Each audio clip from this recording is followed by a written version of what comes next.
Hello everyone, my name is Deepraj Chandrakar और आप देख रहे हैं मैकेनिकल इंजीनियरिंग का क्रैश कोर्स। ठीक है ना, प्रोडक्शन इंजीनियरिंग का।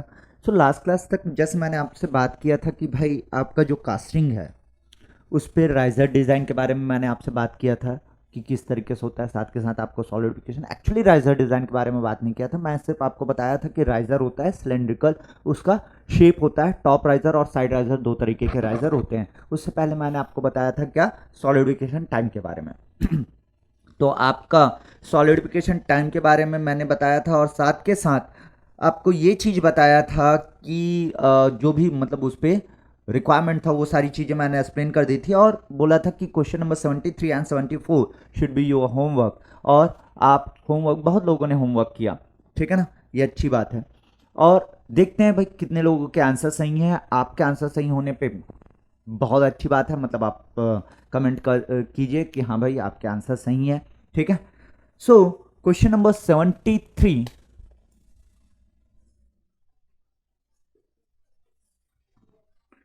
कह रहा है क्यूब शेप्ड कास्टिंग सॉलिडिफाइज इन 5 मिनट। ठीक है भाई, मतलब आपके पास एक क्यूब है, लेट अस अज्यूम।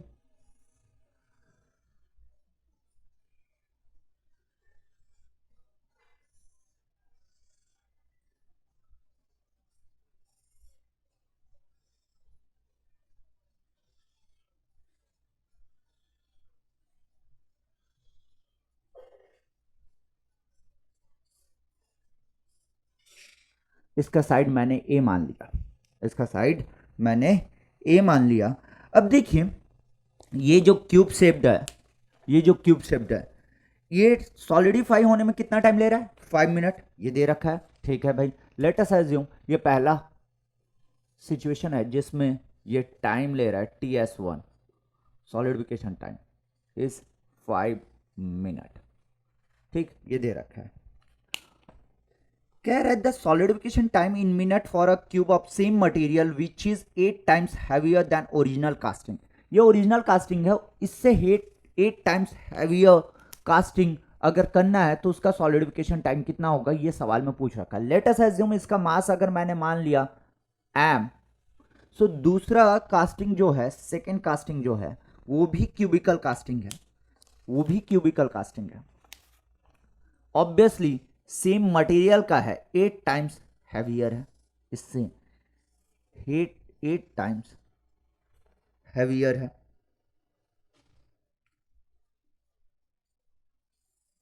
सो अगर 8 टाइम्स हैवियर है, ऑब्वियसली इसका size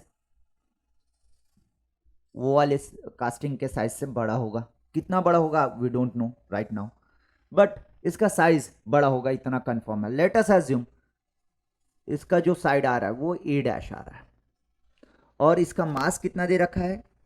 8m, 8 times heavier, 8 times heavier.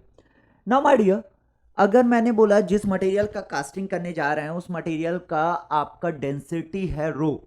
ठीक, सो ये वाला मटेरियल और ये वाला मटेरियल दोनों का डेंसिटी क्या होने वाला है? Rho. Rho is the density of material.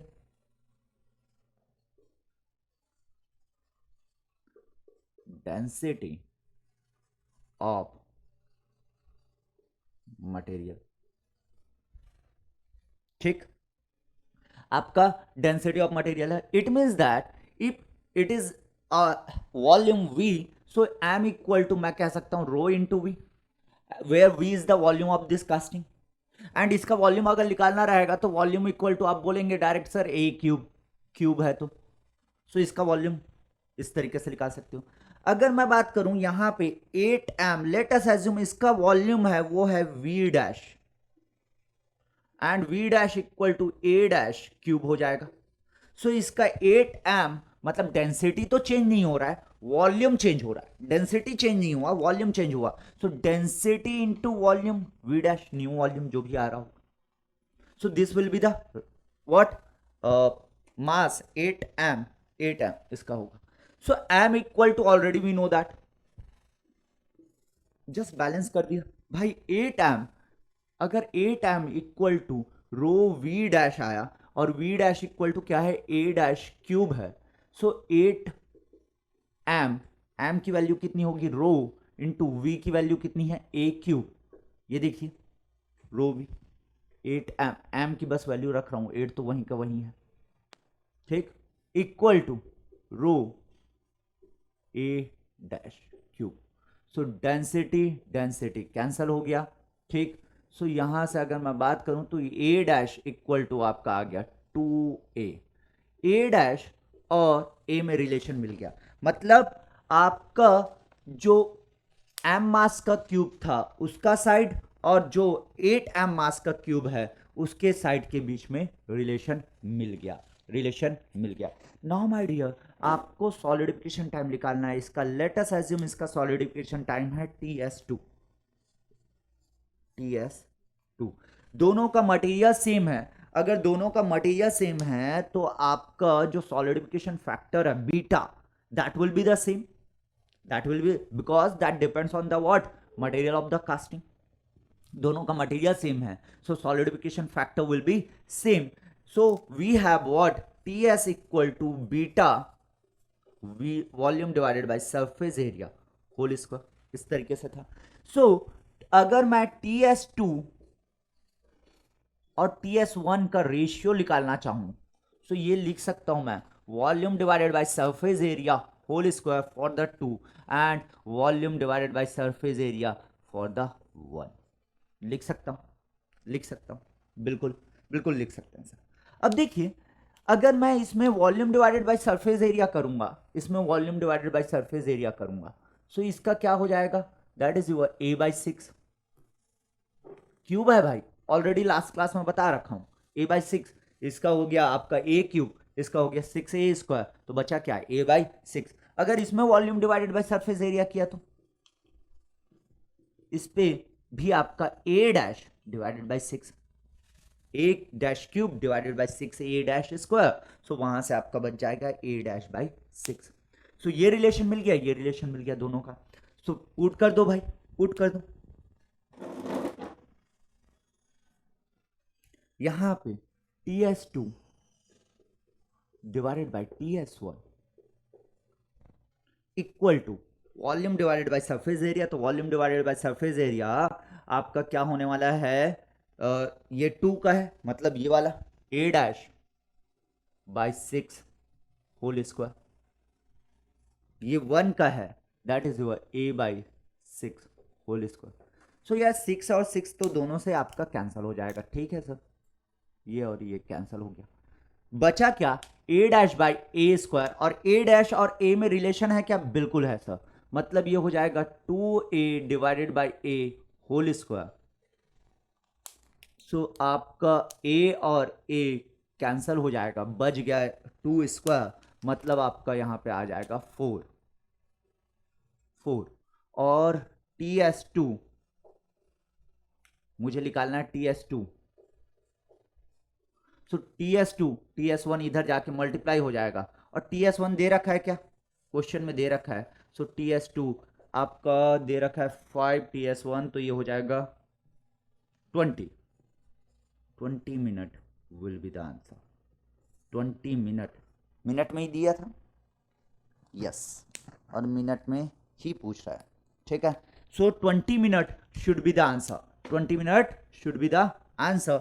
देखो ये सवाल है आसान, आसान है, लेकिन मुझे मज़ेदार क्वेश्चन इसलिए लगता है क्योंकि इसमें ना थोड़ा सा जो सोचने का वे है वो इस तरीके से होना चाहिए कि भाई कब कैसी चीज़ें बदल रही हैं, मतलब आपका अगर हैवियर हुआ तो ऑब्वियस है वॉल्यूम चेंज होगा, मटेरियल सेम है तो डेंसिटी चेंज नहीं होने वाला, तो बाकी तो फिर आसान है। So 20 minute that is your as per the question, option B is correct. तो जितने लोगों का ऑप्शन बी आ रहा था 20 मिनट, और आप प्रोसीजर भी चेक कीजिएगा, ठीक है ना, अगर इसी तरीके से बनाए हो या आपका आंसर आपने जैसा भी किया है और उसका आंसर 20 मिनट आ रहा है, तो आप पूरा अच्छे से चेक कीजिएगा क्या आपने एकदम सही एक्यूरेट कॉन्सेप्ट लगाया कि नहीं। आंसर से ज़्यादा जरूरी है concept, answer is important no doubt, answer गलत हुआ तो कॉन्सेप्ट का क्या करोगे, लेकिन अगर कॉन्सेप्ट नहीं सीखोगे तो अगली बार तकलीफ में फंस जाओगे, that's why right now concept is important, ठीक है, ठीक है भाई, आगे बढ़ते हैं फिर। होपफुली बहुत लोगों का सही हुआ होगा, कुछ लोगों का गलत भी हुआ होगा, ये नहीं कहता मैं। और गलती नहीं करेगा इंसान तो कैसे बढ़ेगा भाई। हर कोई ना माँ के पेट से सीख के नहीं आता, ये याद रखना। जो भी सीखना है यहीं सीखना है। गलती होगी, सुधारेंगे, आगे बढ़ेंगे, रुकना नहीं है अपने को। समझ में आया? माँ के पेट से जो सीख के आया वो चक्रव्यूह में फंस जाता है, अभिमन्यु। ठीक, जो है यही सीखना है भाई।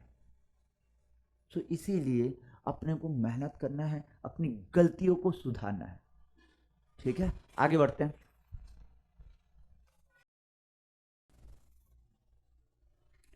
Question number 73 is over now. Question number 74, ये बहुत आसान सवाल था भाई। क्वेश्चन नंबर 74 कह रहा है solidification time of casting is proportional to, okay, solidification time is proportional to volume divided by surface area square, ये दे रखा है। where V is the volume of the casting and A is the total casting surface area losing heat, okay, two cubes of same material दे रखा है, मतलब beta will be the same for the both the material and the size are cast using sand casting process, okay, ठीक है, मतलब आपका जो material है और जो साइज है वो दोनों सेम है क्यूब का। Top face of one of the cubes is completely insulated, okay, दो क्यूब है इस तरीके से।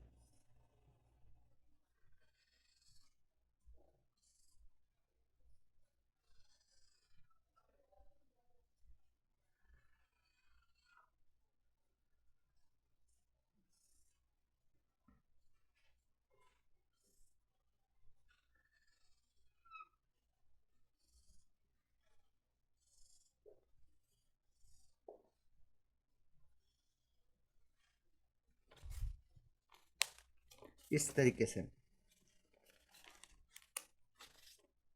लेट अस अज्यूम इसका साइड ए है, ये पहला क्यूब हो गया। दूसरा क्यूब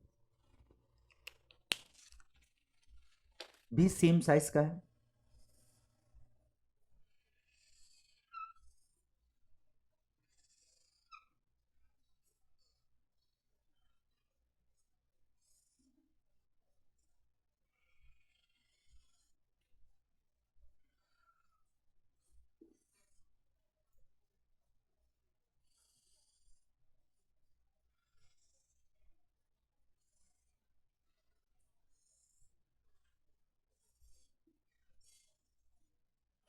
ये भी सेम साइज का है, इसका भी आपका साइड जो है वो ए ही है, लेट अस अज्यूम दोनों सेम मटेरियल का बना हुआ है भाई, सेम साइज का बना हुआ है, लेकिन कह रहा है कि top face of one of the cubes is completely insulated. एक क्यूब का ना टॉप फेस कंप्लीटली इंसुलेटेड है, लेट अस अज्यूम इसका इंसुलेशन कर दिया मैं, ये ऊपर वाला फेस इंसुलेटेड है, मतलब यहां से हीट ट्रांसफर हो सकता है क्या? नहीं। इसका टोटल वॉल्यूम अगर मैं निकालूंगा तो that will be the A cube, जितने में आपका मोल्टन मेटल है, ठीक। और आपका अगर सरफेस एरिया बोलूंगा जो हीट ट्रांसफर के लिए अवेलेबल हो, जो हीट ट्रांसफर के लिए अवेलेबल हो। अब आप खुद सोचिए कि यार यहां से जो हीट ट्रांसफर होगा वो इस सरफेस से नहीं हो रहा है, इस सरफेस से होगा, इस सरफेस से होगा, इस सरफेस से होगा, इस सरफेस से होगा, इस सरफेस बॉटम सरफेस से होगा। टोटल 5 सरफेसेस हैं जहां से हीट ट्रांसफर हो सकता है। ये सिक्स्थ वाला जो सरफेस है वो क्या हो गया? इंसुलेट हो गया। सो ये फ्रंट वाला सरफेस ए स्क्वायर, बैक वाला सरफेस ए स्क्वायर, साइड वाला ये वाला साइड वाला सरफेस ए स्क्वायर, ये वाला साइड वाला ए स्क्वायर, टोटल 4, और एक बॉटम वाला आपका ए स्क्वायर, मतलब total 5 A square surface area is available for the heat transfer. इस पे ऐसा है क्या? इस पे कुछ भी नहीं है, ये तो आपका क्यूब है, कोई भी सरफेस इंसुलेटेड नहीं है, तो इसका वॉल्यूम हो जाएगा ए क्यूब सर, और इसका सरफेस एरिया टोटल 6 सरफेस जहां से हीट ट्रांसफर पॉसिबल है, 6 ए स्क्वायर। इसमें बोल रखा है the ratio of solidification time for the cube with top face insulated to that of the other cube is. किसका सॉलिडिफिकेशन टाइम बोला है? इसका सॉलिडिफिकेशन टाइम का रेशियो इस क्यूब के सॉलिडिफिकेशन टाइम के रेशियो में निकालना है, मतलब दिस टू दिस। सो इसका अगर solidification time late us assume TS1 है, सो इसका सॉलिडिफिकेशन टाइम मैंने मान लिया TS2।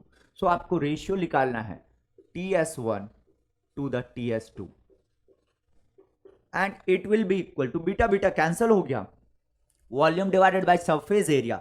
सो यार volume is the A cube, surface area is the 5a² for this one, ठीक। Similarly this will be the square, volume divided by surface area square, ठीक। Second जो है A cube divided by 6a² whole square. Now my dear, A cube cancel, ये ऊपर चला जाएगा, ए square cancel, आपका 6/5 का होल स्क्वायर बच रहा है यहाँ पे, ये ऊपर चला जाएगा ना, बट ऑब्वियस है। तो 6/5 होल स्क्वायर बच रहा है, ठीक, बाकी कैंसल हो गया। सो आपका ये हो जाएगा 36/25, वेरी इजी, बहुत आसान था ये, ठीक। So 36/25, that is your answer, option B is correct for this question, answer option B is correct for this question. So this is what question number 74। Hopefully आप सभी लोगों का सही हुआ होगा। चलिए आगे बढ़ते हैं भाई, इसको इरेज कर रहा हूं अब, ठीक। बात करेंगे अब design of riser, design of riser के बारे में बात करेंगे।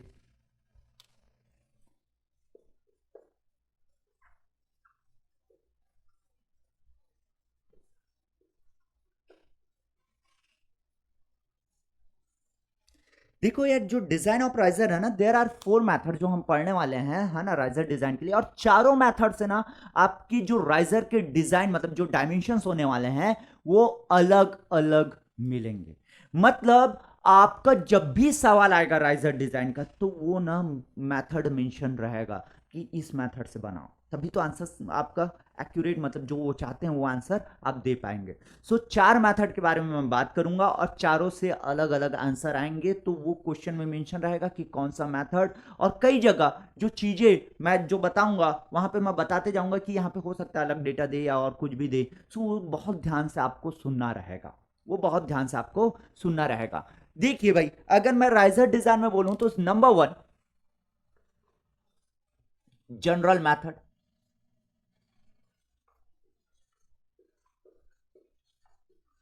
General method of riser design. देखिए जनरल मेथड में क्या होगा कि आपको ना, राइजर का काम क्या है, राइजर का काम है जो श्रिंकेज हो रहा है, कास्टिंग में जो श्रिंकेज हो रहा है उसको कंपनसेट करना, लिक्विड एंड सॉलिडिफिकेशन श्रिंकेज को कंपनसेट करना। लेट अस एज्यूम आपकी क्वेश्चन में दे रखा है वो shrinkage volume, shrinkage volume. So shrinkage volume of casting अगर दे रखा है, सो इसमें स्टेप नंबर 1, स्टेप 1, और आपको श्रिंकेज वॉल्यूम अगर दे रखा है तो क्या होगा देखिए। पहला स्टेप में आप निकालेंगे volume of riser, of riser, volume of riser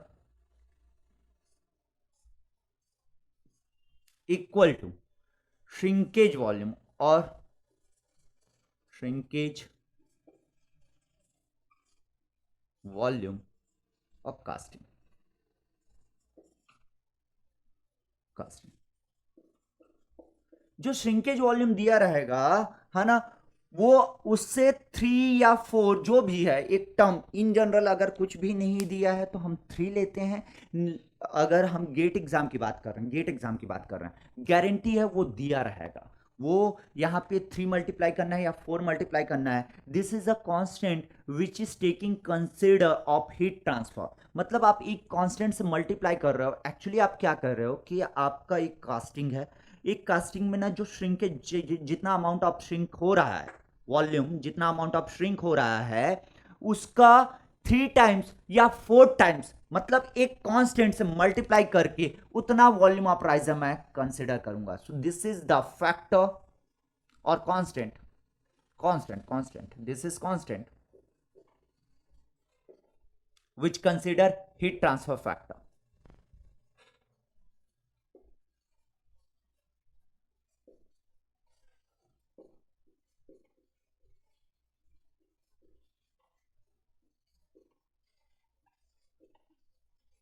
heat transfer factor. So 3 अगर कुछ भी नहीं दिया, जैसे आप कन्वेंशनल क्वेश्चन के लिए जा रहे हैं तो 3 से मल्टीप्लाई करना चाहिए, लेकिन अगर सवाल में दे रखा है 4 दे रखा है तो आपको 4 से मल्टीप्लाई करना रहेगा। सो ये स्टेप नंबर 1 है। नाउ माय डियर, जैसे मैंने आपको बताया 2 तरीके के राइजर होते हैं, एक होता है टॉप राइजर, एक होता है साइड राइजर। क्वेश्चन में ये देखिएगा वो टॉप राइजर बोला है या साइड राइजर बोला है। इसके अलावा इन जनरल ये जो पॉइंट्स अभी मैं बोल रहा हूं ना, ये बहुत ध्यान से सुनना, नहीं तो आप क्वेश्चन में ना घूमते रह जाएंगे। पहला चीज रहेगा टॉप राइजर, साइड राइजर, और उसके बाद अगर उसने सिर्फ राइजर बोला है और साथ के साथ वो डायमेंशन दे दिया है कि h इक्वल टू डी लेना है या h equal to D by 2 लेना है, ये डायमेंशन दे दिया रहेगा, वो सवाल में दे दिया रहेगा। May be top riser side riser ना बोले, मे बी टॉप राइजर बोल के h इक्वल टू डी दिया रहे। सो जो दिया रहेगा वही कंसिडर करना है डियर, जो दिया रहेगा वही कंसिडर करना है। अब एक पॉइंट, ये पहला पॉइंट बोल दिया मैं, जो दिया रहेगा वही कंसिडर करना, जो सवाल में दिया रहेगा वही कंसिडर करना, ये पहला पॉइंट हुआ। दूसरा पॉइंट, वैसे तो अभी तक हुआ नहीं है, लेकिन अगर आपको देखने को मिले इस तरीके से कि आपको बोला है टॉप राइजर, आपको बोला है टॉप राइजर और डायमेंशन के बारे में बात नहीं किया है, सो टॉप राइजर का ऑप्टिमम कंडीशन कौन सा होता है? This is for the top riser, this is for the top riser. कुछ भी मेंशन नहीं है, सिर्फ नाम मेंशन है कि टॉप राइजर है ना, और डायमेंशन के बारे में मेंशन नहीं है, डायमेंशन के बारे में मेंशन नहीं है। मतलब टॉप राइजर बोल लिया और वो h इक्वल टू ना तो d दिया है और ना ही h equal to D by 2 दिया है, मतलब इस तरीके से पूरा सवाल में कहीं नहीं दिया है, नहीं दिया है। तब h equal to D by 2 consider करोगे अगर टॉप राइजर बोल रहा है तो, और h equal to D consider करोगे साइड राइजर। ये ऑब्जेक्टिव क्वेश्चंस के लिए मैं बात बताया अभी तक टिल नाउ।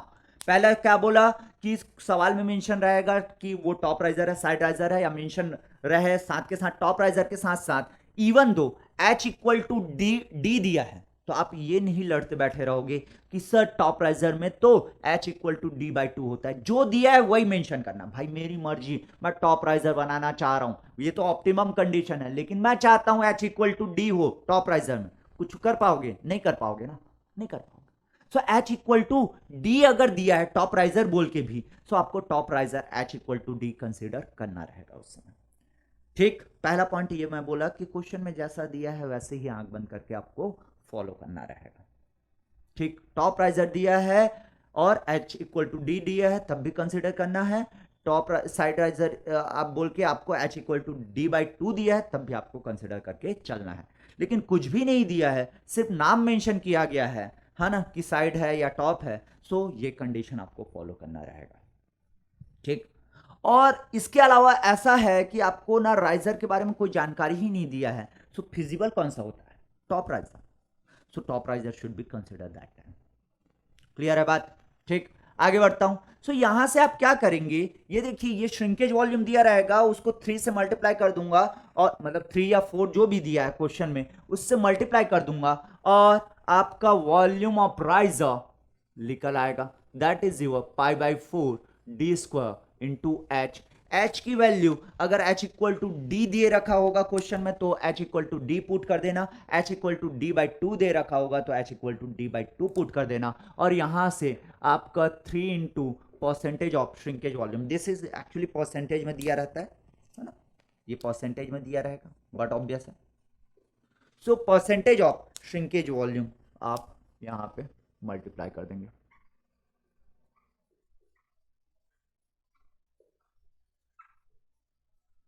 किसके परसेंट में दिया रहता है कि ओवरऑल कास्टिंग का जो वॉल्यूम रहेगा उसका 5%, 6%, जैसे कि ओवरऑल कास्टिंग आपका 100 mm क्यूब है, सो 100 mm क्यूब का 5% श्रिंक हो रहा है, सो इस तरीके से दिया रहेगा, है ना, तो वो मल्टीप्लाई कर लेना। अब यहां से क्या निकल गया? आपका डायमेंशन निकल जाएगा। अगर h इक्वल टू मैं d पुट कर दिया या d बाई 2 पुट कर दिया तो ये पूरा इक्वेशन d के टर्म में आ जाएगा, और यहां से डाया निकल जाएगा, और h इक्वल टू डी दिया है तो h इक्वल टू डी हो जाएगा, या आपका h equal to D by 2 दिया है तो h वहां से आप निकाल लेंगे, तो ये डायमेंशन निकल जाएगा आपका राइजर का।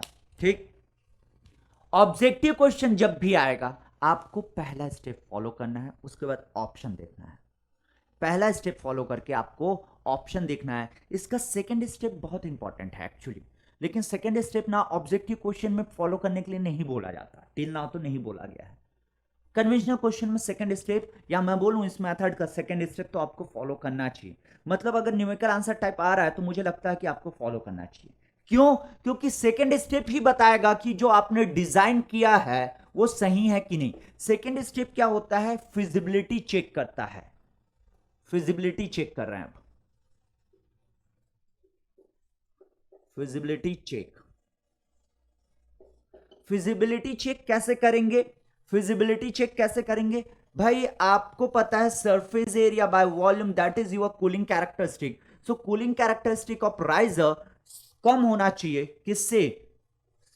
कूलिंग कैरेक्टरिस्टिक ऑफ कास्टिंग से, या ज्यादा से ज्यादा बराबर, ज्यादा से ज्यादा बराबर at the limiting condition, at the limiting condition. So I can say this one dear.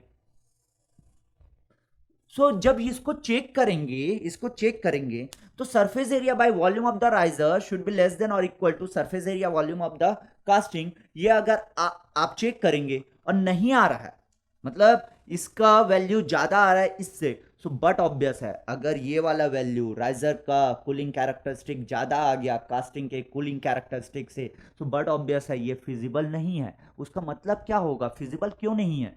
इसकी वैल्यू अगर ज्यादा है इस वैल्यू से, है ना, इस सॉरी इसकी वैल्यू कम है, सरफेस एरिया बाय वॉल्यूम इससे कम है, मतलब आपका कास्टिंग का surface area by volume cooling characteristic of casting ज्यादा कम है, ये कम है और ये ज्यादा है, मतलब आपको ऐसा कंडीशन मिल गया। मैं क्या कह रहा हूं? ये कंडीशन होना चाहिए। This is your what? Required condition. समझिएगा ना इस बात को, ये रिक्वायर्ड कंडीशन है, ये रिक्वायर्ड कंडीशन है।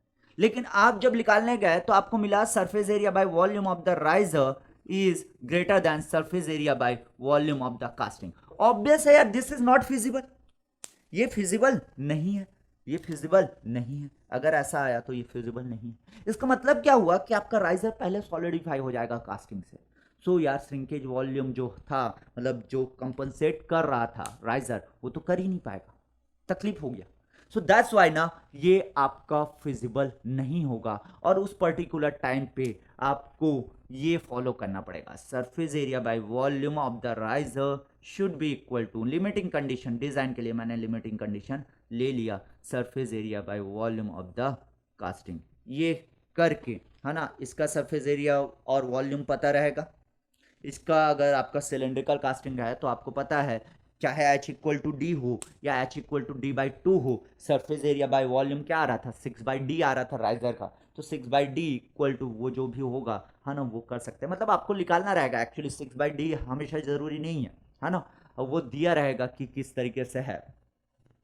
सरफेस एरिया अगर सिलेंड्रिकल बोला है, सिलेंड्रिकल बोला है ना, और उसमें टॉप राइजर या साइड राइजर या इंसुलेशन वगैरह की जिस तरीके से भी बात किया है, तो आप वहां से सरफेस एरिया बाय वॉल्यूम आराम से निकाल सकते हैं, आराम से निकाल सकते हैं, और बराबर करेंगे और वहां से डी डायमेंशन फिर से निकालेंगे and that will be feasible. और मैं कह रहा हूं कि अगर ऑप्शन है, ऑप्शन है, ऑब्जेक्टिव है, सो आप दोनों स्टेप को फॉलो किए, आपके ऑप्शन में पहले स्टेप के बाद ही आंसर आ गया, सेकंड स्टेप को फॉलो करने पे आंसर नहीं मिल रहा है, सो ऑब्वियसली वो क्वेश्चन इस तरीके से पूछा गया है कि फर्स्ट स्टेप के बाद ही आंसर क्या होगा ये पूछ रहा है, वो फिजिबिलिटी के बारे में नहीं पूछा है। ये दिमाग में रहना चाहिए आपको, ये चीज पता होना चाहिए कि क्वेश्चन में क्या पूछ रखा है। मैं फिर से रिपीट कर रहा हूं कि क्वेश्चन में अगर फर्स्ट स्टेप के बाद आपको आंसर दिख गया, ऑब्जेक्टिव क्वेश्चन है, आपको जो ऑप्शंस है वो दिख गया, और उसके बाद जब सेकंड स्टेप किए तो वो ऑप्शन आ ही नहीं रहा है, so that should B the answer, it should be the answer. लेकिन ऐसा हुआ फॉर एग्जांपल कि आपने फर्स्ट स्टेप किया और सेकंड स्टेप किया, और दोनों से आपका आंसर ऑप्शन में है, अगर दोनों से अगर आपका आंसर ऑप्शन में है, सो ऑब्वियसली सेकंड स्टेप के बाद जो आंसर आ रहा है that should B the answer, that should B the answer, वो आंसर होगा आपका, ठीक है, वो आंसर होगा आपका, ये ध्यान रखना भाई, ठीक है। सो दिस इज योर व्हाट? पहला मेथड हुआ जनरल मेथड। सो इसमें बहुत सारे पॉइंट्स बताया मैं, है ना, आपको ध्यान रहना चाहिए, आपको ध्यान रहना चाहिए। मैं कोशिश करूंगा कि एक क्वेश्चन में लेके मैं सारी बातें कर लूं तो आपको आसानी से और चीज़ें क्लिक कर पाए। ये इरेज कर रहा हूं मैं जनरल मेथड को, आपको नोट करना है तो नोट कर लीजिए, ठीक है।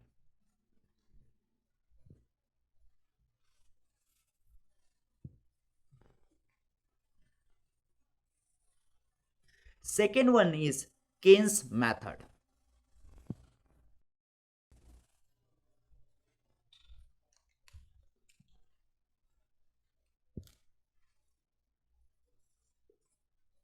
सेकेंड आपका केन्स मेथड के बारे में बात करता हूं मैं। एक्चुअली जो केन्स मेथड है ना डियर, ये सबसे पुराना मेथड है। ये स्टील कास्टिंग के लिए डेवलप किया गया था और बाकी मटेरियल के लिए भी आप कर सकते हो, लेकिन गेट एग्जाम में ये प्रिफर नहीं होगा। क्यों क्यों सर, ऐसा क्यों कह रहे हो? रीजन है कि इसका जो कैलकुलेशन है that is very complicated. Calculation बहुत कॉम्प्लिकेटेड होता है, दैट्स वाई ये प्रिफर नहीं होगा गेट एग्जाम में। सो इसको पढ़ क्यों रहे हैं सर? फिर इसमें कुछ टर्म्स हैं जो हो सकता है आपको पूछा जाए, ठीक? जैसे कि पहला टर्म आता है इसमें freezing ratio.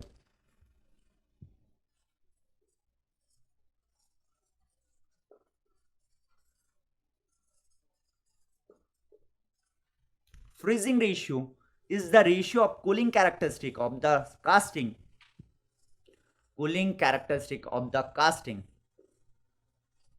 to the cooling characteristic of the riser.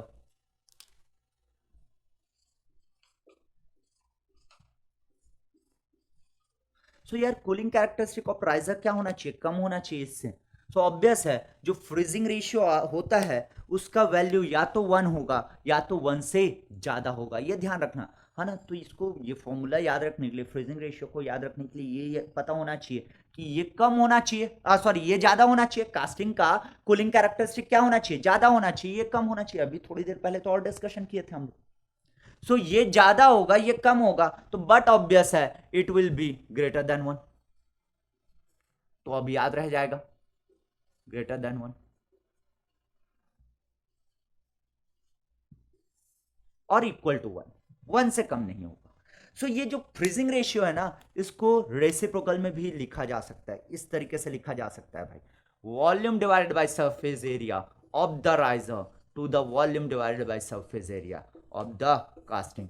अब रेसिप्रोकल में लिखूंगा, अगर volume divided by surface area करूंगा, वॉल्यूम डिवाइडेड, तो v बाई एस ए में इसकी वैल्यू ज्यादा हो जाएगी, इसकी कम हो जाएगी। सो इस तरीके से आप लिख सकते हो कूलिंग कैरेक्टरिस्टिक का रेसिप्रोकल। सो फ्रीजिंग रेशियो इस तरीके से दिया जा सकता है, ठीक? फ्रीजिंग रेशियो इस तरीके से दिया जा सकता है। नाउ माय डियर, आप फ्रीजिंग रेशियो निकाल लिए। अब ये फ्रीजिंग रेशियो और ना volume of riser to the volume of the casting का एक ग्राफ बनता है इस तरीके से। एक्स एक्सिस में फ्रीजिंग रेशियो दे दिए, वाई एक्सिस में मैं V R by V C, ठीक? V R is the what? Volume of the riser and V C is the volume of the casting. तो वाई एक्सिस में V R, तो y equal to V R by V C मान लिया, where V R is the volume of the riser, V C is the volume of the casting, ठीक? तो इस तरीके से आपका फ्रीजिंग रेशियो और ये जो ग्राफ है ना वो ऐसा कुछ बनता है। So this graph is already plotted, ये प्लॉट कर दिया जाता है किसी भी मटेरियल का, उसका सारी चीजों को कंसिडर करते हुए ऑलरेडी आपके पास एक ग्राफ रहता है।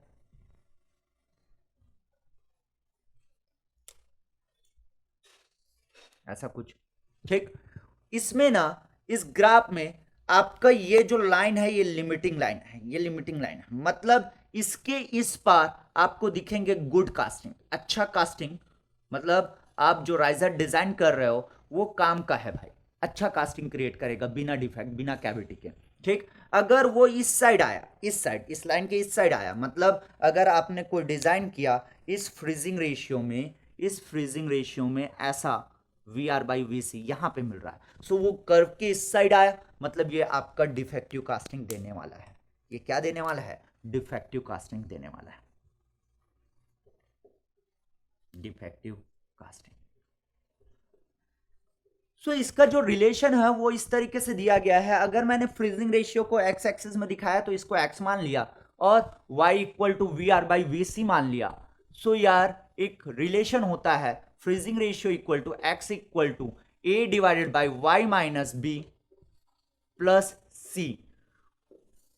x is what freezing ratio, y is what VR/VC, और ए बी सी जो आपको दिख रहा है वो होते हैं constants, A B and C are constant, are constants.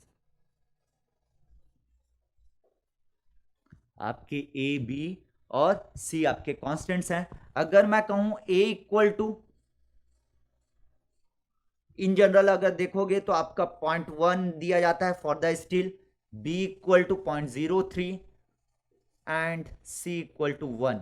ये स्टील के लिए है, क्योंकि ये स्टील के लिए ही शुरू में डेवलप हुआ था, बाकी के लिए तो बाद में आपको और देखने को मिलेगा। ठीक, where A is known as freezing constant, B is known as contraction ratio, and C is the constant which depends on the material surround the riser। ठीक, A क्या होता है? freezing constant, लिख लेना, freezing constant, contraction ratio। C is the constant which depends on the medium around the riser, ये riser के around जो medium होगा उस पर डिपेंड करता है। सो इस तरीके से आपको वैल्यू पुट करना है। अब देखो वैल्यू, x की वैल्यू यहां से निकाल सकते हो, निकाल सकते हैं सर, y की वैल्यू VR/C। ठीक, उसके बाद इसको जब मैं कैलकुलेशन के लिए ले जाऊंगा ना, बहुत कॉम्प्लिकेटेड होने वाला है। सो आपको पूछेगा ज़्यादा से ज़्यादा क्या पूछ सकता है? फ्रीजिंग रेशियो पूछ सकता है कि क्या होता है भाई फ्रीजिंग रेशियो, तो पता होना चाहिए। Freezing ratio is nothing but cooling characteristic of the casting to the cooling characteristic of the riser, surface area by volume of the casting to the surface area by volume of the riser, है ना। सो इस तरीके से आपको पता होना चाहिए। सो this is your Keynes method. तो जैसा मैंने बोला कि किन्स मेथड आपका ऑब्जेक्टिव क्वेश्चन के लिए इस्तेमाल नहीं करोगे आप, ये कॉम्प्लिकेटेड होता है ना, नहीं देगा गेट में तो नहीं आएगा, ये पता है मुझे, क्योंकि अभी आप हम क्वेश्चन सॉल्व करेंगे तो मैं आपको दूंगा चीज़ें, आप सॉल्व करके देखिएगा, है ना। It will be very complicated, तो ये नहीं पूछा जाएगा आपको, इसमें से एक टर्म पूछ सकते हैं। सो किन्स मेथड में ये जो कैलकुलेशन है वो काफ़ी लेंदी होता है, काफ़ी लेंदी होता है। सो इसलिए ना इसको मॉडिफाई किया गया। एंड थर्ड मेथड जो मैं बताने वाला हूं that is known as modified Caine's method. Erase कर रहा हूं भाई, इरेज करता हूं इसको, है ना, नोट इट डाउन या स्क्रीनशॉट ले लीजिए और इसको इरेज करके आगे बढ़ता हूं।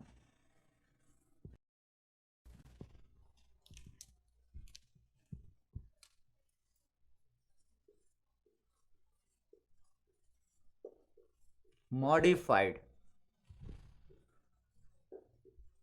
किन्स मेथड,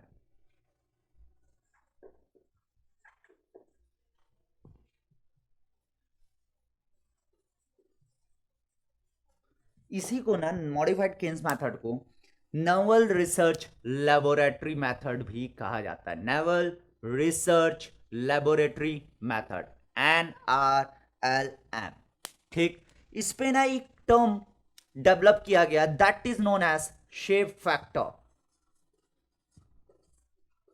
जो कैलकुलेशन में हेल्प करेगा और जो लेंथी कैलकुलेशन था अब उसको एकदम इजी कर देगा, shape factor. So shape factor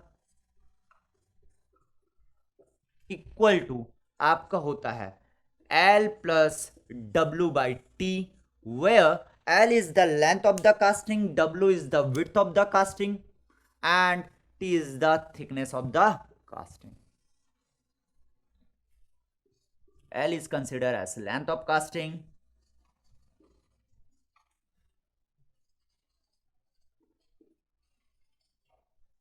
W is what? Width of casting,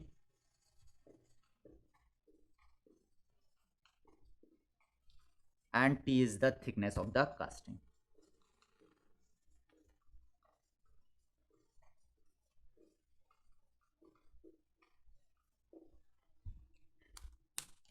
देखिए डियर,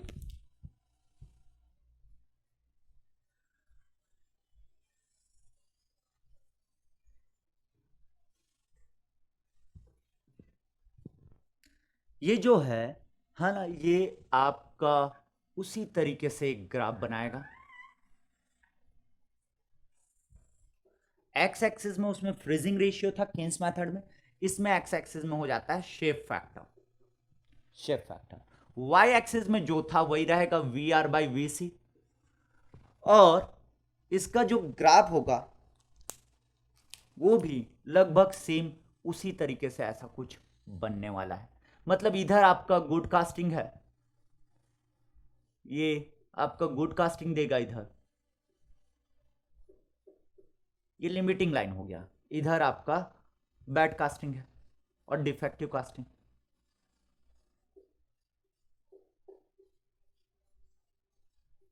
डिफेक्टिव कास्टिंग। अब आप क्या करेंगे, आप ना शेप फैक्टर निकालेंगे। अब शेप फैक्टर किसका निकालना है, कास्टिंग का निकालना है, राइजर का मत निकालिएगा। बहुत सारे स्टूडेंट ना ये गलती करते हैं। शेप फैक्टर किसका निकालना है, कास्टिंग, जो कास्टिंग जिस शेप का आप कास्टिंग कर रहे हैं उस शेप का क्या निकालेंगे, शेप फैक्टर निकालेंगे। अब शेप फैक्टर जो भी वैल्यू आया, फॉर एग्जांपल जैसे शेप फैक्टर मैं इसमें इस तरीके से दे दिया हूं, 2, 4, 6, 8, 10। सो एक चीज देखिए, शेप फैक्टर जैसे जैसे बढ़ते जा रहा है वी आर बाई वी सी कम होते जा रहा है। शेप फैक्टर कम है तो वी आर बाई वी सी ज्यादा है, वी आर बाई वी सी ज्यादा है। आप देख सकते हैं भाई ग्राफ से, आपको दिख रहा है क्या, अगर शेप फैक्टर 2 है, अगर शेप फैक्टर 2 है तो वी आर बाई वी सी की ज्यादा रिक्वायरमेंट होगी फॉर द गुड कास्टिंग। ये लिमिटिंग कंडीशन होगा, ये लिमिटिंग कंडीशन होगा। अगर 4 है तो उससे कम है भाई, लिमिटिंग कंडीशन के लिए, बड़ा ऑब्वियस है। ठीक, और इसी पे डिजाइन करूंगा। सो देखिए शेप फैक्टर अगर मैं बोलूं किस तरीके से निकालना है, कुछ शेप के बारे में मैं बता देता हूं। जैसे नंबर 1 आपका क्यूब रहा, सो क्यूब का लेंथ भी ए है, विड्थ भी ए है और थिकनेस भी ए है। सो क्यूब के लिए शेप फैक्टर आपका होने वाला है A plus A, that is your length, width and thickness भी ए, सो इक्वल टू 2 आपका आपका क्यूब का शेप फैक्टर आ जाएगा। अगर मैंने आपको बोला स्पीयर, स्पीयर बोला, सो स्पीयर का लेंथ भी, विड्थ भी और थिकनेस भी सब बराबर होने वाले हैं। स्पीयर है भाई, स्पीयर का सब तरफ डाया है, तीनों एक्सिस में आपको दिखेंगे डाया के बराबर ही होगा, सो ये भी आपको 2 दिखेगा। ठीक, स्पीयर का। अगर मैंने एक सॉलिड सिलेंडर बोला,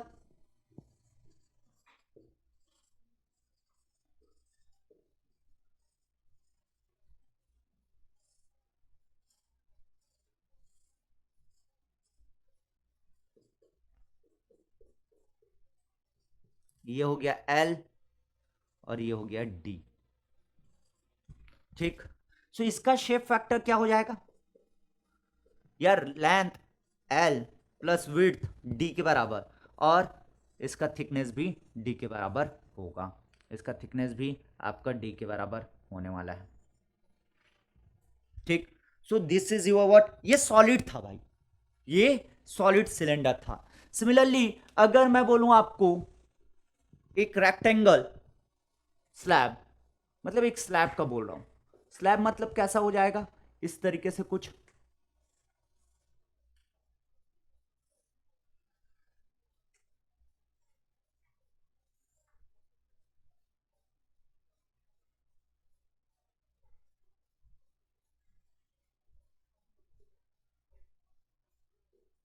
लेट अस अज्यूम इसका लेंथ है एल, ये हो गया डब्ल्यू और ये हो गया थिकनेस टी।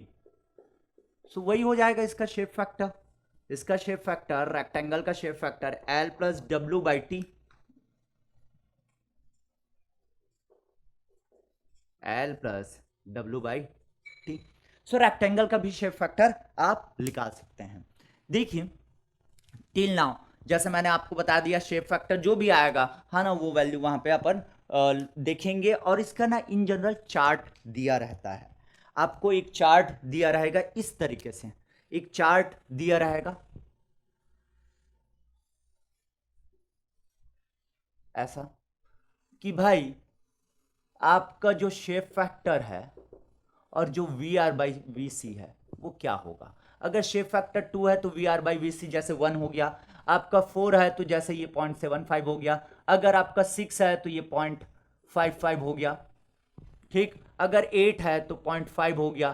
सो इस तरीके से ये शेप फैक्टर का चार्ट दिया रहेगा। सो आप शेप फैक्टर निकाले, जैसे फॉर एग्जांपल आपका 6 आया, सो 6 अगर शेप फैक्टर आ रहा है तो V R by V C equal to 0.55 आपको डायरेक्ट कंसिडर करना चाहिए। ठीक, सो वहां से अपन बात कर सकते हैं आगे कंटिन्यू में। ठीक, तो वो देखेंगे भाई जब सवाल आएगा। आगे बढ़ रहा हूं, ये इरेज कर रहा हूं, ये इरेज कर रहा हूं, ये स्क्रीनशॉट ले लो। अब देखिए इसमें ना एक शिफ्ट फैक्टर जो मैं बताने जा रहा हूं वो ध्यान से सुनिएगा, क्योंकि वो ना बहुत कम लोग एक्सप्लेन करते हैं और बहुत कम जगह पे आपको वो चीज देखने को मिलेगा एक्चुअली। हॉलो सिलेंडर का शिफ्ट फैक्टर,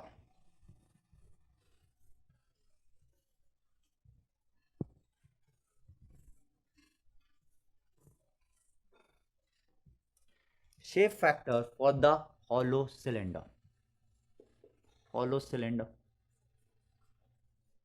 कास्टिंग का शेप फैक्टर निकालना रहता है, ये दिमाग में रहना चाहिए। कई बार क्या होता है स्टूडेंट राइजर का शेप फैक्टर निकालने के लिए चले जाते हैं, मैंने देखा ये चीज, दास भाई बार बार मेंशन कर रहा हूं किसका शेप फैक्टर निकालना है, कास्टिंग का। ठीक है, ठीक है भाई। सो हॉलो सिलेंडर है आपके पास, हॉलो सिलेंडर है और वो इस तरीके से दिया है।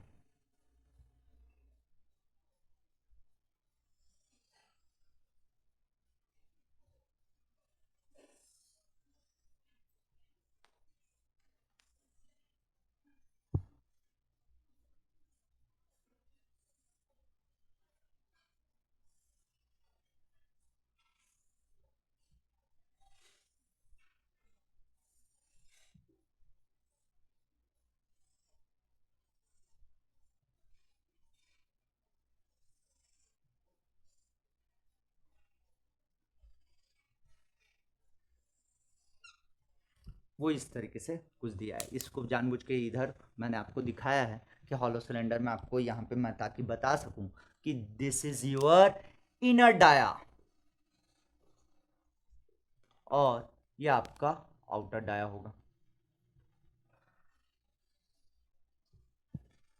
इस तरीके से। ये आपका लेंथ है, लेटस एज्यूम, है ना, इसी तरीके से है, इधर भी एज्यूम कर लो, और ये लेंथ है और लेंथ इक्वल टू इसके आउटर डाया के बराबर है, लेटस एज्यूम।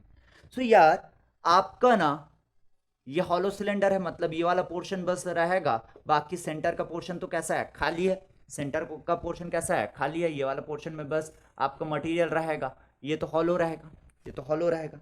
सो क्या हुआ है, L equal to D naught है, length equal to D naught है, आपका shape factor L plus W by T, L plus W by T. Length कितना हो गया, डी नॉट। थिकनेस, इसका थिकनेस कितना होगा यार, बड़ ऑब्वियस है, दिस इज द थिकनेस, मतलब D outer minus D inner by two. So इसमें थिकनेस निकालने में कोई दिक्कत है, D outer minus D inner by two, so this is the thickness, ये थिकनेस निकाल लेंगे।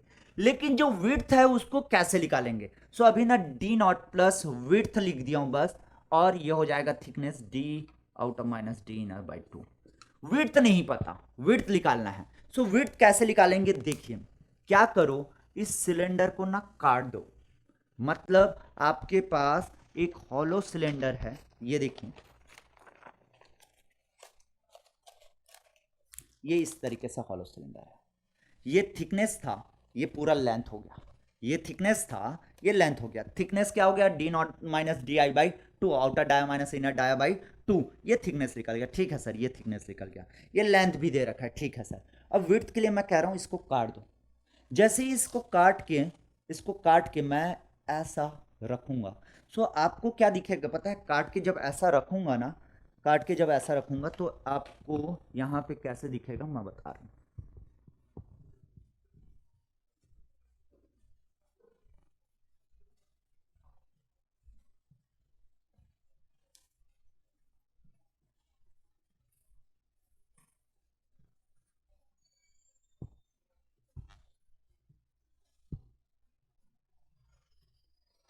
जैसे ही काट के उस तरीके से रखूंगा तो आपको ना ऐसा कुछ दिखेगा,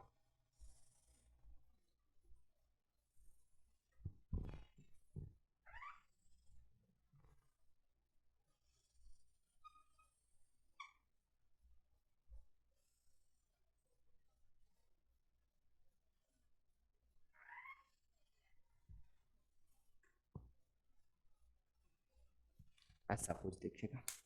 इस पे ये जो है वो हो जाएगा पाई डी नॉट पेरीमीटर। यार आउटर डाया और सबसे इनसाइड ये inner dia, pi D I. But obvious है यार, बट ऑब्वियस है। इसी को तो मिला के ये बनाया हो ना, ये जो था है ना, ये वाला जो पैरामीटर है, ये देखो ये सिलेंडर हो गया। तो ये वाला जो पैरामीटर है वो क्या होगा, inner dia pi D I. और ये वाला जो पैरामीटर है कटने के बाद ये वाला जो पैरामीटर है वो पाई डी नॉट के बराबर होगा। तो ऑब्वियस है ये ज्यादा होगा ये कम होगा। सो ये जो विड्थ है, यही विड्थ है एक्चुअली। ये विड्थ जो है वो वेरिएबल है। सो यहाँ पे ना मीन कंसिडर किया जाता है। So let us assume this is your mean width. तो मीन विड्थ ना pi D M, where D M is the your what, mean dia. So D M equal to you can write D naught plus D I by two, D naught plus D I by two.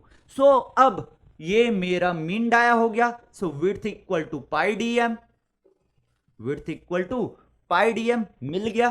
सो वहां पे put कर दो भाई, तो यहां से आपका shape factor निकल आएगा। Shape factor equal to D naught plus pi D M, D M equal to क्या है अपने को पता है, D naught minus D I by two. So this will be the shape factor for the hollow cylinder. ठीक है भाई, note it down. Hopefully clear हुआ होगा। बहुत अच्छी बात बताई मैंने आपको, बहुत अच्छी बात बताई। ये आसान नहीं होता, ठीक है। मुझे पता है ना कि कौन कितना बताता है, क्या चीज़ें करता है। तो दैट्स वाई आपको मैं बोला कि चलो ये भी बता देता हूँ, ठीक है। आगे बढ़े, इसको इरेज कर रहा हूँ भाई। अभी तक मैंने आपको 3 मेथड बताया। पहला था जनरल मेथड, दूसरा था केन्स मेथड, तीसरा था modified Caine's method, that is also known as NRLM, non research laboratory method. And fourth one is your modulus method. चार मेथड बता रहा हूं और चारों मेथड से आंसर अलग अलग आपको देखने को मिलेंगे। मतलब आपका जब भी सवाल आएगा, हालांकि जो आंसर आएंगे वो ऑलमोस्ट आस ही पास होंगे, लेकिन जब भी आपको सवाल आएगा, हम तो एग्जाम के बारे में बात कर रहे हैं, तो एग्जाम में जब भी क्वेश्चन आएगा तो मेथड मेंशन किया रहेगा भाई, ठीक है। So fourth one modulus method.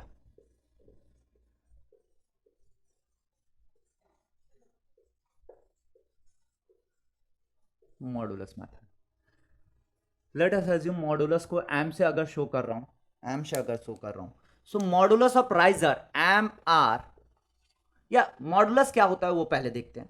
Modulus is 1 divided by cooling characteristic. मतलब सर इससे पहले जो बता रहे थे वो मॉडुलस था क्या, cooling characteristic surface area by volume. So volume divided by surface area को क्या कहा जाता है, मॉडुलस कहा जाता है। क्या कहा जाता है, मॉडुलस कहा जाता है। मतलब अगर मैं एम आर बोला तो M R is the modulus of riser, modulus of riser. और volume divided by surface area के टर्म में अगर आता है तो राइजर का वैल्यू क्या होना चाहिए, ज्यादा होना चाहिए। मतलब मॉडुलस राइजर का ज्यादा होना चाहिए, कूलिंग कैरेक्टरिस्टिक राइजर का कम होना चाहिए। Cooling characteristic that is your surface area by volume कम होना चाहिए। सरफेस एरिया जिसका कम होगा उसमें कम हीट ट्रांसफर होगा। यार कल ही बताया था, जैसे आप चावल खा रहे हैं ना, घर में आपका बना हुआ है और उसको ठंडा करने के लिए आप फैला देते हैं, तो सरफेस एरिया ज़्यादा होता है तो जल्दी ठंडा हो जाता है। तो सरफेस एरिया कम रहेगा तो लेट ठंडा होगा।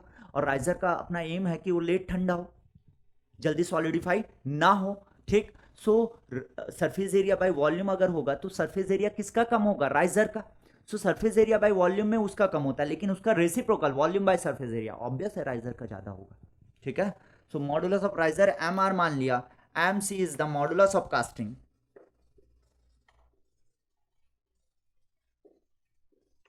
So in general ये तो दिया रहता है, नहीं दिया है सो आपको मॉडुलस ऑफ राइजर 20% मोर मानना पड़ेगा मॉडुलस ऑफ कास्टिंग का। So this is the funda for the modulus method. यही बस मान लेना। मतलब volume divided by surface area of the riser should be 1.2 into volume divided by surface area of the casting. So वहां से आप आराम से चीजों को निकाल सकते हैं। So this is known as modulus method, ठीक। अब देखिए जितने भी मेथड बताया हूँ उसको ना एक क्वेश्चन के थ्रू मैं आप लोगों से के साथ डिस्कस करना चाहता हूँ। होपफुली वो क्वेश्चन जैसे ही डिस्कशन करूँगा तो सारी बातें आपका एकदम क्लियर कट समझ में आ जाएगा और आप क्वेश्चन लगाने में बहुत आराम से मतलब क्वेश्चन आप लगा सकते हैं। इसको इरेज कर रहा हूँ भाई।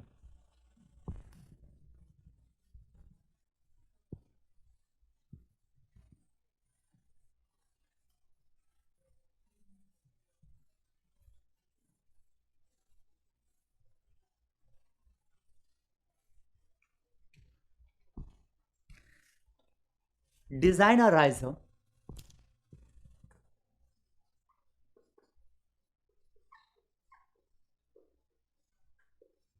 डिजाइन अ राइजर सिलेंड्रिकल रहेगा, D इक्वल टू एच दिया है। डिजाइन अ सिलेंड्रिकल राइजर है ना, D equal to H for a cubical casting.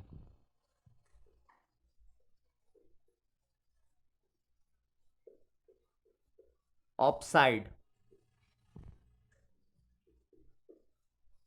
20 mm। ठीक, ये दे दिया। चार मेथड है, चारों में कुछ ना कुछ अलग अलग डेटा की रिक्वायरमेंट है। जैसे कि फर्स्ट मेथड जनरल मेथड से जाते हैं भाई। फर्स्ट मेथड जनरल मेथड,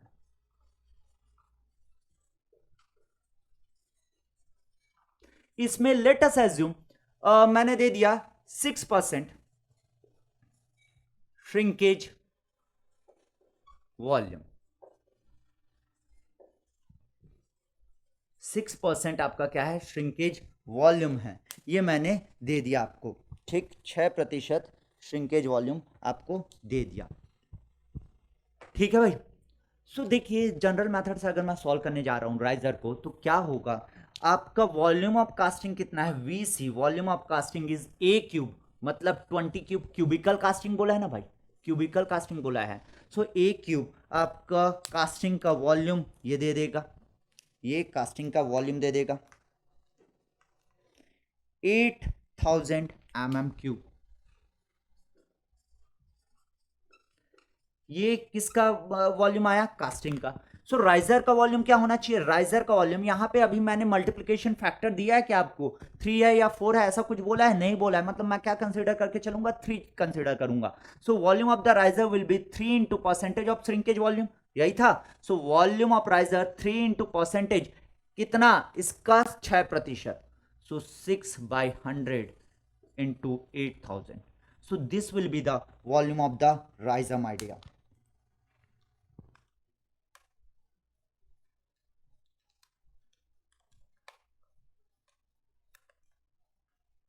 ये आ रहा है 1440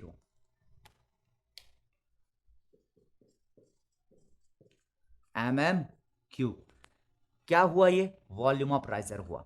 वॉल्यूम आपका राइजर का शेप कैसा है, सिलेंड्रिकल है।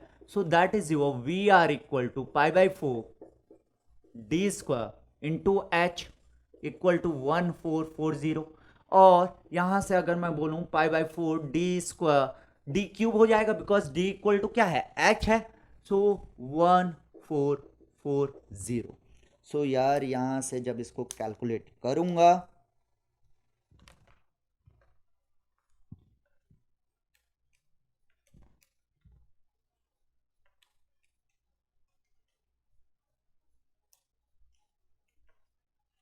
ये आ रहा है 12.239, मतलब 12.24 कर देता हूं। डाया इक्वल टू हाइट दोनों बराबर थे और वो आ रहा है 12.24 mm। अगर आपके ऑप्शन में ये रहा या रहा मल्टीपल चॉइस क्वेश्चन है, आपका ऑप्शन दे रखा है, सो उसमें आपको ये आंसर अगर है तो वो टिक लगाना रहेगा। लेकिन उसके बाद स्टेप 2 आप एक बार चेक कर लीजिए, क्या पता ये ऑप्शन में है, साथ के साथ एक्चुअली फिजिबिलिटी कंडीशन वो चेक करके ऑप्शन दिया रहा होगा, है ना। तो सेकंड भी आप चेक कर लीजिएगा। ठीक, सो फिजिबिलिटी कंडीशन क्या है, surface area by volume of the riser should be less than or equal to surface area volume of the casting. So surface area by volume of the riser कितना हो जाएगा, that is your, यार cylindrical riser है और D equal to H है, तो ये हो जाएगा 6/d। आप करके देख लीजिए। राइजर ये लेस देन या इक्वल टू होना चाहिए 6/a के कास्टिंग का। सो यहां से अगर मैं देखूंगा तो 6/d मतलब कितना हो गया 12.24, दैट इज योर 6/d किया। सो ये एक वैल्यू मिलेगा और दूसरा 6/d कर रहा हूं। सो 6/d मतलब 12.24 और दूसरा मैं कर रहा हूं 6/a मतलब 6/20। सो दोनों में अगर ध्यान से देखोगे सो इसकी वैल्यू, चलिए कैलकुलेट करके भी बता देता हूं आपको। 6, इसकी वैल्यू आ रही है 0.49 और इसकी वैल्यू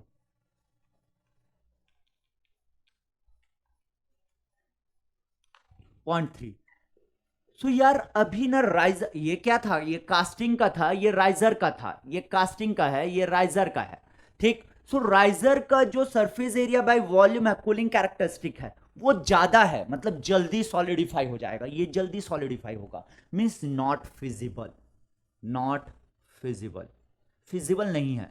लेकिन अगर क्वेश्चन में है कि नॉट फिजिबल के बावजूद ये आंसर ऑप्शन है और उसके बाद आप फिजिबिलिटी चेक करके आप क्या करेंगे, अब इसको डिजाइन करने के लिए limiting condition 6/d should be equal to 6/a consider करूंगा। सो यहां से 6/d इक्वल टू 6/20 मतलब आपका d should be equal to 20 centimetre. अब देखिए आपका आंसर ऑप्शन में ना 12.24 mm दिया है, 20, अच्छा ये mm है, 20 mm नहीं दे रखा है, 20 mm नहीं दे रखा है, 20 mm नहीं दे रखा है, तो आपका आंसर ऑप्शन कौन सा हो जाएगा, this will be the answer, ये आपका आंसर हो जाएगा दैट टाइम।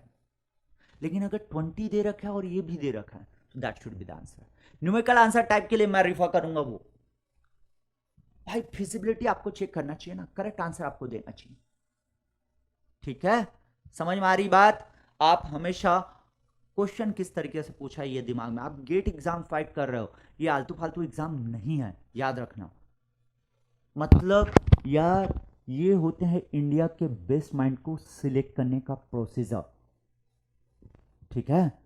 सो ऑब्वियसली ये चाहेगा कुछ सोच, आपकी सोच होनी चाहिए, है ना, और ये डेवलप हम इसी तरीके से करेंगे। सोचिए आप, आपको अगर क्वेश्चन पूछा ये आंसर ऑप्शन में है, ये आंसर ऑप्शन में है, तो दिस शुड बी करेक्ट, लेकिन सिर्फ और सिर्फ ये आंसर ऑप्शन में वो नहीं है, दैट टाइम ये क्वेश्चन जो फ्रेम किया गया है वो इसी पर्टिकुलर कंडीशन तक ही फ्रेम किया गया है कि यही आंसर लगाएगा स्टूडेंट।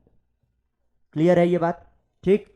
आगे बढ़ता हूं, ये पहले मेथड से मैंने आपको बता दिया, पहले मेथड से अगर कन्वेंशनल क्वेश्चन होता सो ये आंसर होता, न्यूमेरिकल आंसर टाइप होता तब भी ये आंसर होता, लेकिन ऑब्जेक्टिव में आपको देखना रहेगा कि ऑप्शन कौन सा है, ठीक है। ये जनरल मेथड हुआ। आगे बढ़ता हूं भाई, इसको इरेज कर रहा हूं।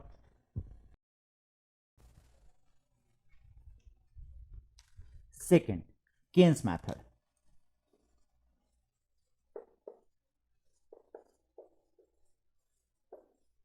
सो इसमें a की वैल्यू दे रखा है, लेट अस अज्यूम 0.1, b की वैल्यू कांस्टेंट जो है वो 0.03 और c 1 दे रखा है, ठीक। सो इसमें सबसे पहले अपन क्या निकालेंगे, फ्रीजिंग रेशियो x, x क्या था, सरफेस एरिया बाय वॉल्यूम या volume divided by surface area, या सीधा सरफेस एरिया बाय वॉल्यूम करता हूं, surface area by volume of the casting to the surface area by volume of the riser, यही था, यही था, ठीक।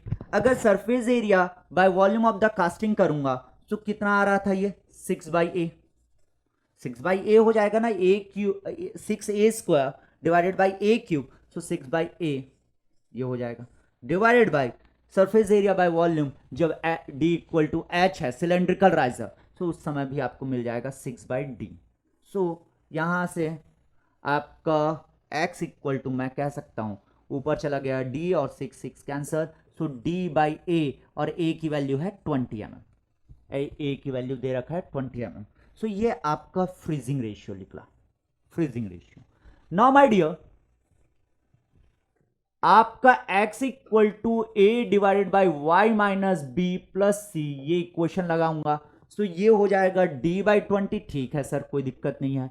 a की वैल्यू रख दिया 0.1, b की वैल्यू y की वैल्यू है v, volume of the riser, volume of the riser will B pi by 4 d cube हो जाएगा। सिलेंड्रिकल राइजर है और d इक्वल टू h है, d इक्वल टू h है, सो पाई बाई 4 d क्यूब। देखो बेटा, है ना, आप ना ये जो चीजें हैं पहले तो सुनते हो, साथ के साथ जब लिखते हो ना तो समझा करो कि वाकई में sir pi by 4 D cube कैसे आया। Pi by 4 D square into H, और h इक्वल टू डी है तो pi by 4 D cube, this is the volume of the riser. V R by V C, Y equal to V R by V C, यही था क्या। So V R volume of the riser हो गया, we C A cube, मतलब ए की जगह direct 20 cube लिख सकता हूं, माइनस बी की वैल्यू है 0.03 एंड प्लस C1। अब देखो ना, इसको जब कैलकुलेट करने जाऊंगा तो फंस जाऊंगा यार, ये लेंथी कैलकुलेशन देगा, या तो ट्रायल एरर लगाओ या तो आपका कैलकुलेटर में डायरेक्ट पुट करो, आसान नहीं होने वाला। तो यहां से जो भी आंसर होगा ये आपका जिम्मेदारी है कि आपको कैलकुलेट करना है, and this will be the answer for this method. ठीक, तो इसीलिए मैं कह रहा हूं कि ये मैथड से नहीं पूछा जाएगा, आप खुद फील करेंगे हाँ सर लेंथी है ये मैथड। ठीक, इरेज कर रहा हूं, आगे बढ़ रहा हूं। ये केन्स मैथड हुआ, modified Caine's method, third one, modified Caine's method.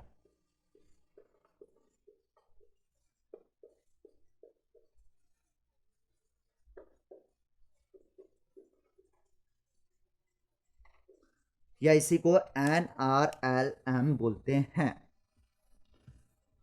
ठीक, देखिए इस पे अगर मैं बोलूं यार, आपका दे रखा है शेप फैक्टर और वी आर बाई वी सी का ना चार्ट दे रखा है। शेप फैक्टर जब 2 है तो ये 1 हो गया, शेप फैक्टर जब 4 है तो ये 0.75 हो गया, लेटेस्ट एज्यूम इस तरीके से दिया है, और जब ये 6 है तो ये हो गया 0.55, जब ये 8 है तो ये हो गया 0.5, इस तरीके से इतना दे रखा है। शेप फैक्टर का ये चार्ट दे दिया है। Now my dear, shape factor किसका निकालना है, कास्टिंग का sir.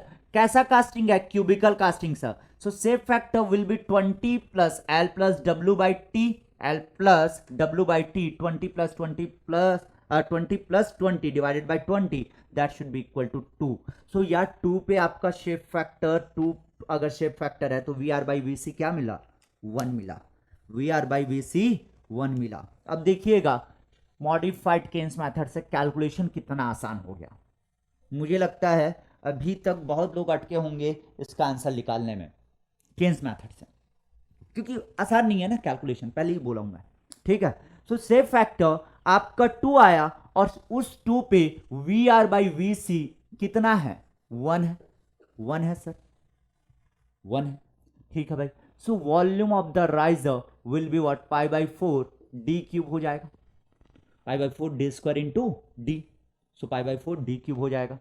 Volume of the casting that is your a cube equal to 1। So my dear यहां से डायरेक्ट कैलकुलेट कर लीजिए, पाई बाई डी क्यूब हो गया, ये हो जाएगा 4 इंटू पाई ए क्यूब मतलब 20 क्यूब। तो यहां से अगर मैं डी निकालना चाहूं तो अब देखिए कैलकुलेशन कितना आसान हो गया है, इसीलिए तो मॉडिफाइड किया गया ना, इसीलिए मॉडिफाई किया गया।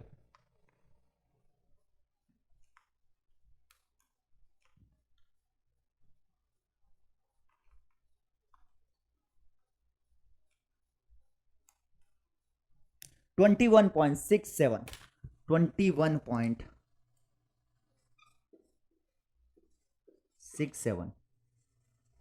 mm.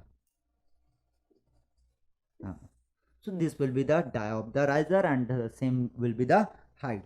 तो ये कौन सा मेथड हो गया आपका, modified Caine's method. Last, hopefully ये भी समझ में आया होगा और बहुत आसान है, बहुत आसान है। और आपके वर्कबुक में ना एक मॉडिफाइड केन्स मेथड मतलब शेप फैक्टर वाला क्वेश्चन मैंने दे रखा है, that is your question number 75 I think, question number 75, yes. ठीक, उसका आंसर क्या आ रहा है मैं आंसर नहीं बताऊंगा, है ना, ना ही मैं इसको सॉल्व करके आपको दिखाने वाला। अगर मैंने ये बता दिया तो सबसे बनना चाहिए, अगर नहीं बन रहा है तो कहीं ना कहीं दिक्कत है, बनना चाहिए अगर इतनी सारी बातें कर दिया हूं तो। ठीक, आगे बढ़ता हूं, इसको इरेज करता हूं। Fourth method, modulus method. सबसे आप देख सकते हैं कि आंसर कैसा है, वेरिएबल है भाई, तो इसीलिए मेथड मेंशन करना जरूरी रहता है। Fourth one, modulus method.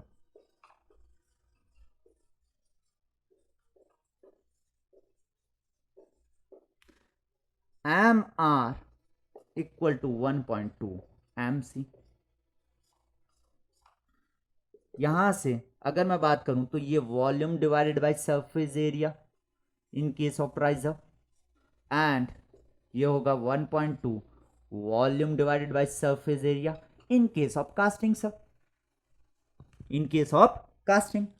That's good, okay, ठीक। So volume divided by surface area in case of riser क्या होगा, अगर D इक्वल टू H है ना यार, ये आपको निकालने आना चाहिए। एक चलो ये इतने देर तक बोल रहा हूं तो मैं इसका बता देता हूं, एक का तो बता देता हूं कि वॉल्यूम और सरफेस एरिया का रेशियो कैसे निकालते हैं। ऑलरेडी मैंने लास्ट क्लास में बताया था आप लोगों को, फिर भी यहां पे देखो, अगर D इक्वल टू H है और सिलेंड्रिकल है, तो सिलेंडर का वॉल्यूम क्या हो जाएगा, π/4 D³, और सरफेस एरिया क्या हो जाएगा, सरफेस एरिया, सरफेस एरिया, ठीक है। सरफेस एरिया अगर D इक्वल टू H है, और यहां पे ना मैं अच्छा एक चीज मेंशन करना चाहिए था, वो मेंशन नहीं किया हूं, वो मेंशन नहीं किया हूं कि ये साइड राइजर है। ये कैसा है, साइड राइजर है। मुझे कहना चाहिए था कि whole surface area is available for the heat transfer, ठीक है भाई। सो π/4 D³, और यहां से ये हो जाएगा 2 into π/4 D² plus π D²। So pi and pi will be cancel, D² pi, यहां से ये कैंसल हो जाएगा। सो ऊपर बचा आपका D/4, नीचे आपका हो जाएगा 1/2 प्लस 1, 1/2 प्लस 1, सो ये हो जाएगा आपका 2, दैट इज योर 3/2, ये हो गया D/4। सो ऊपर चला गया D/4 इंटू 2/3, सो ये हो जाएगा D/6। क्या निकाले, volume divided by surface area निकाला, volume divided by surface area. So surface area divided by volume equal to क्या हो जाएगा, दैट इज योर 6/D। यही तो करते आ रहा था, ठीक। तो इस तरीके से निकालना रहेगा। ये ऐड कर लेना ना, साइड राइजर दे रखा है, ठीक है।